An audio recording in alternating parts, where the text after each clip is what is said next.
We end today's show about luxury bags carefully handcrafted in China. Turns out your quote-unquote made in Italy luxury handbag might have more ties to Chinese factories than to Tuscany. Thanks to viral TikToks from Chinese factory workers, the internet is now in a frenzy. Boutique price $23,000, but Guangzhou price $600. Birkin bag at Hermès boutique will cost you 38,000 USD. But what is the real cost out of the factory? Today, I'm going to break it down in front of you, step by step. First thing first, Hermès only use the leathers from the 3 top-level suppliers. One is called Beauty from Italy. The second is Weinheim from Germany, and the third is Baz from France. One piece of Togo leather, the same leather as this one, will cost 400.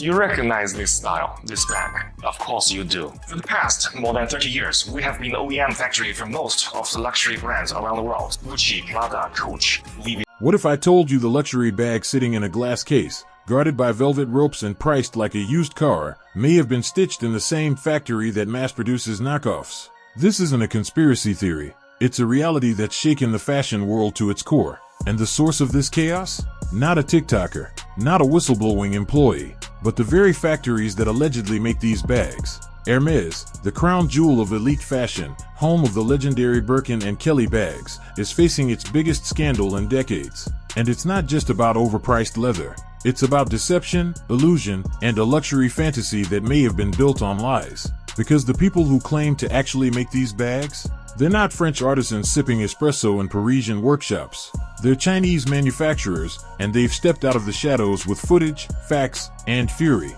And if what they're saying is true, the entire luxury fashion industry may be one receipt away from collapse. Bill Hermès says, made in China, does it feel cheaper? No, that's no quality issue. It's luxury brand washing. Hermès, you guys, it's time to show off your factories. No, I don't want to wait to go on YouTube and watch a beautiful documentary on show them off right here on TikTok. Let the world see. Okay, get like China. You gotta be ghetto about it. Just let people know. It began quietly, barely a ripple in the online ocean. A TikTok video here, a blurry photo there. Most people ignored it. Just another conspiracy, right? But then came the factory footage. Not stolen, not leaked. Released directly by the people who say they've been making Hermès bags for years, uncredited, underpaid, and sick of staying silent. In one viral clip, a worker casually demonstrates the painstaking hand-stitching of what appears to be a Birkin bag, the same iconic bag with a $25,000 price tag, while claiming it cost the factory less than $600 to produce. Suddenly, people paid attention, because this wasn't just someone calling Hermès overrated. This was a direct challenge to their core identity. These workers weren't saying, we can make a bag like Hermès. They were saying, we are making Hermès bags. Right now, every day. And the internet? It exploded. Comment sections filled with shock, disbelief, and rage. People who had spent years on wait lists, spent tens of thousands of dollars, believed they were buying a piece of craftsmanship, a story, an heirloom. Now, they were questioning everything. Because the idea that Hermès bags might be coming from a high-tech factory in Shenzhen instead of a rustic French atelier? That doesn't just change the price tag, it burns the myth to the ground. Wait, are you telling me my $30,000 Birkin was made next to a knockoff? One user wrote. Another replied, this is worse than counterfeiting. This is luxury laundering. And that was just the beginning. Edge oil. This edge oil is imported from Italy. It's called heat seal edge oil. For each bag, it will cost 50 USD. The interior lining, it used lambskin imported from France. Each bag, the cost will be 100 USD. And also inside, there is a zipper from Riri brand. The zipper for one bag is 10 USD. And then the cost of human resource. The French artisans is much more expensive than Chinese artisans. To finish one bag, the human resource cost will be 600 USD. For decades, Made in France has been more than a label. It's been a promise, a status symbol, a psychological trigger that whispers, this is real. This is luxury. This is worth your money. But what if that promise was never real to begin with? According to the Chinese manufacturers who stepped forward, Hermès bags are being primarily assembled in China. The stitching, the cutting, the construction, all done offshore. Only the finishing touches are allegedly done in Europe, just enough to qualify for that powerful forward stamp, made in France. It's not illegal. It's legal branding gymnastics. If the final assembly happens in Europe, even if that's just stitching on a handle or placing a buckle, the product can legally carry a Made in France or Made in Italy label. Let that sink in. The very thing you believed you were paying for, the French craftsmanship, the artisanal pride, the centuries-old legacy, could be nothing more than a branding illusion, carefully designed to justify a 30x markup. And it worked. For years, customers lined up outside Hermès boutiques. Some waited years just to get a chance at a Birkin. Not even to buy it, just to be offered one. This exclusivity wasn't about scarcity, it was about control. Control of image, control of access, and most importantly, control of perception. Made in France was the magic phrase. It made people feel like they weren't just buying a bag. They were buying art. But now, with behind-the-scenes videos and first-hand testimonies flooding social media, that magic is disappearing. One viral TikTok stitched a clip of a Chinese factory worker sewing a Kelly bag with the caption, "Same leather, same design, different continent, $29,000 difference." And that comment section? A bloodbath. So it's not about quality, it's about lies? I paid a mortgage for branding. Luxury equals illusion confirmed. The deeper this story went, the clearer it became. The myth of European exclusivity was cracking. Hermès had built a fortress on the image of French elegance. But it only took a few factory videos to shake the foundation. And for many consumers, it wasn't even about the location, it was about the deception. Because if Hermès was willing to blur the line between handcrafted and mass-produced, between European and offshore, what else were they hiding? That question sparked a wildfire. And as the flames spread, Hermès was forced to make a choice, stay silent or strike back. So Hermès has put out a response to China, and they have like a video in a factory sort of showing people trying to show that they're actually the ones who are making the bags in a factory somewhere in. The moment the factory videos went viral, Hermès did what every luxury giant does when its image is threatened. They lawyered up hard. Within days, cease and desist letters were flying across international borders. Chinese manufacturers were hit with aggressive legal claims, defamation, intellectual property theft, and unauthorized use of trademarks. Hermès wasn't just trying to shut this down. They were going for scorched earth. In their official statements, Hermès called the allegations malicious, false, and damaging to the integrity of the brand. They insisted that every one of their products is handcrafted in France by elite artisans who undergo years of training. The messaging was sharp, rehearsed, and repeated across platforms like clockwork. It was damage control, but the damage was already spiraling out of their hands. Because while Hermès was focused on legal threats, the internet was focused on evidence. Screenshots, side-by-side bag comparisons, leaked footage from multiple angles, and most damning of all, the confidence of the factory workers themselves. These weren't low-level operators in some sweatshop. These were experienced workers showing exact techniques, discussing materials, even calling out specific models by name. The more Hermès tried to deny, the more people started digging. Inside sources began leaking rumors of chaos within the company. One allegedly leaked internal memo described the situation as a brand trust emergency. Executives were reportedly scrambling to contain the backlash, not just in media, but with their VIP clients and resellers, too. Because here's the truth, lawsuits might silence critics, but they can't erase what people have seen. Especially when those critics aren't anonymous trolls, they're the very people who build your product. Hermès was trapped. If they admitted the truth, they'd destroy the foundation of their brand. If they kept denying, they'd look dishonest, elitist, and out of touch in an era where transparency is king. And consumers noticed. TikToks mocking Hermès started trending. Influencers who once worshipped the brand flipped. Even loyal customers, those who had spent thousands, even hundreds of thousands, began questioning whether they'd been played. The lawsuits didn't stop the bleeding. If anything, they confirmed it. Because when a brand has to shout, "We're real, we swear," that's when people stop believing. And just like that, Hermès wasn't the symbol of untouchable luxury anymore. It was the face of an industry-wide identity crisis. Which Chinese factory supplies for Louis Vuitton? Let me tell you the secret. Louis Vuitton had many Chinese suppliers, but they just don't admit it. 50% of the Louis Vuitton bag are from these two places, Guangzhou City and Dongguan City. 90% of Louis Vuitton silk is from Wanshili in Hangzhou City. I have a friend who is a manager in the factory of Louis Vuitton, and he told me that the similar quality one just needs $50 US. This is crazy, right? The internet didn't just react, it detonated. Once the factory footage gained traction, TikTok turned into a digital courtroom and Hermès was on trial. Video after video popped up showing alleged Hermès bags being produced in Chinese factories with captions like, "This is where your $30,000 Birkin actually comes from." Within hours, the hashtag Hermes hashtag was flooded. Some influencers began stitching side-by-side comparisons of factory-made bags versus boutique originals, and the differences? Practically non-existent. Same stitching, same leather, same hardware, same everything. The only thing missing? The illusion. And when luxury loses its illusion, it loses its power. Twitter lit up with disbelief. One post, showing two identical Birkins side by side, one from a boutique and one from an alleged factory source, racked up 5 million views in 24 hours. "Tell me again why I spent $25K on this," one user wrote. Another replied, "Because you weren't buying a bag. You were buying a story." And that story just collapsed.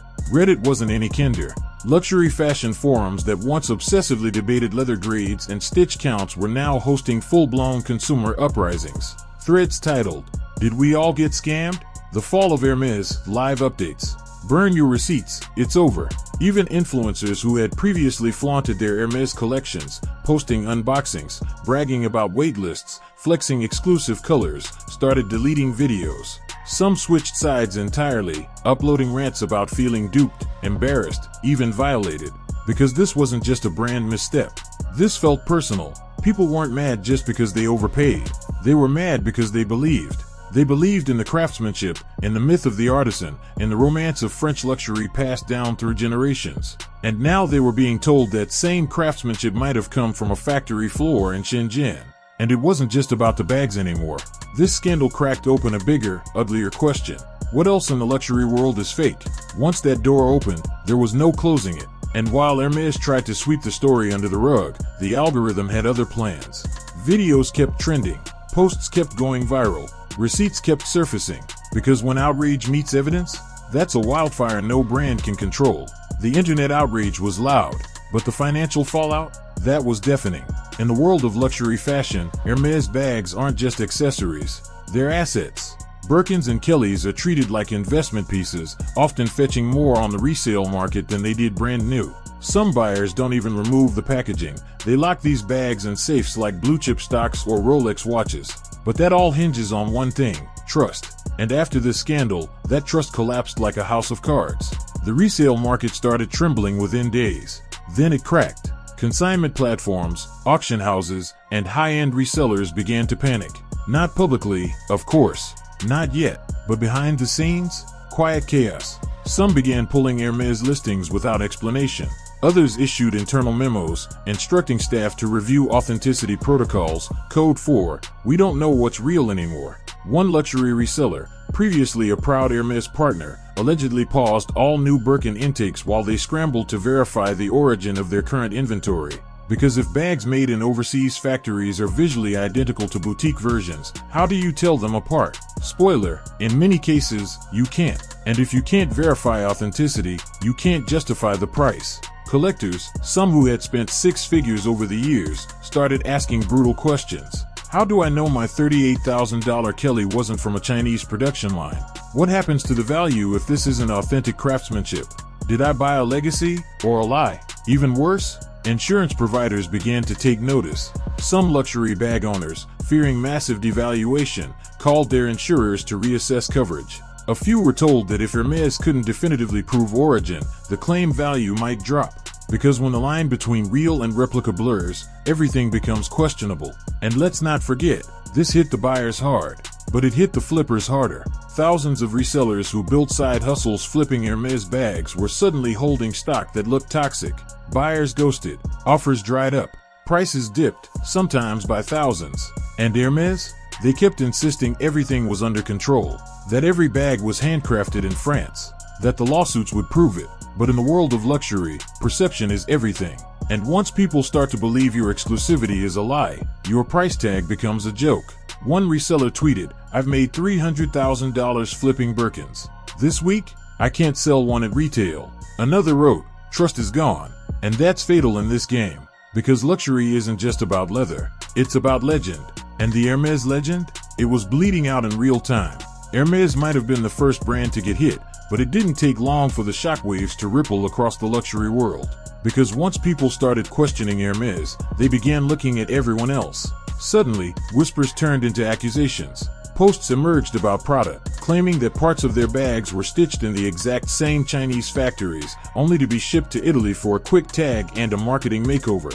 Just like that, legal made in Italy. Louis Vuitton wasn't spared either. Old exposés resurfaced, pointing to monogram bags assembled in Spain and even California, while still commanding inflated European price tags. Then came the Chanel silence, a brand famous for secrecy, and now, that silence felt louder than words. If Hermès was cutting corners, who's to say others weren't doing the same?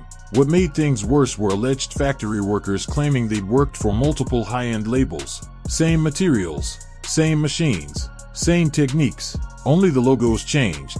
That revelation shook people, because if these bags are being made the same way, in the same place, with the same materials, why are we paying $5,000 for one and $50,000 for another? The illusion of luxury, once bulletproof, was now under a microscope, and every brand with a Made in Italy or Parisian heritage tag suddenly looked suspect. The dominoes were falling, and Hermès was just the first to tip.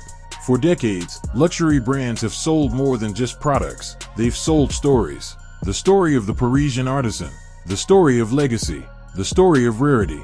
But now, that story is unraveling fast. Because if Hermès bags are being made in overseas factories and sold for 30 to 60 times their production cost, the question becomes, what are you really paying for? Not craftsmanship, not materials. You're paying for the myth. A myth carefully built through runway shows, boutique theatrics, and waitlist games designed to make you feel like owning a Birkin is a privilege. But behind that velvet curtain lies a machine, efficient, global, and unapologetically profit-driven. And now that consumers are seeing behind the curtain, they're realizing something brutal. Luxury isn't about quality, it's about perception. And perception, once broken, is hard to rebuild. The bags haven't changed, but the meaning has. And in luxury, meaning is everything. Here's the truth most luxury houses don't want you to hear. Modern Chinese factories aren't the enemy. They're clean, advanced, and capable of producing top-tier quality, sometimes even better than old European workshops. They use high-grade leather, precise stitching, digital quality checks, everything you'd expect from a premium product. So the issue isn't quality, it's transparency, or the lack of it. Because luxury brands have spent decades pushing a narrative that luxury equals handcrafted in Europe, that mass production equals cheap and inferior. But the line between the two, it's already gone. The factories aren't the scandal is the brands pretending they don't use them. And the deeper this story goes, the clearer it becomes. Luxury brands aren't selling better products, they're selling better lies. Hermès wanted to protect its name, so they filed lawsuits. They crafted statements. They denied everything. But what they couldn't do was erase the videos, or silence the factory workers, or convince the internet to unsee what it had already seen. Because once consumers learn that a $600 bag is being sold for $30,000 under the illusion of French craftsmanship, the spell breaks. And when the spell breaks, so does the brand. This wasn't just a PR crisis, it was a credibility meltdown. And Hermès? They might win in court, but they've already lost in the eyes of the people. Because in today's world, trust is more valuable than any logo. And the question isn't just about Hermès anymore. It's about the entire luxury industry. In a world where transparency is king, can luxury survive without its lies? Subscribe for the full truth behind fashion's most powerful illusions. The next expose drops soon, and trust me, you don't want to miss it.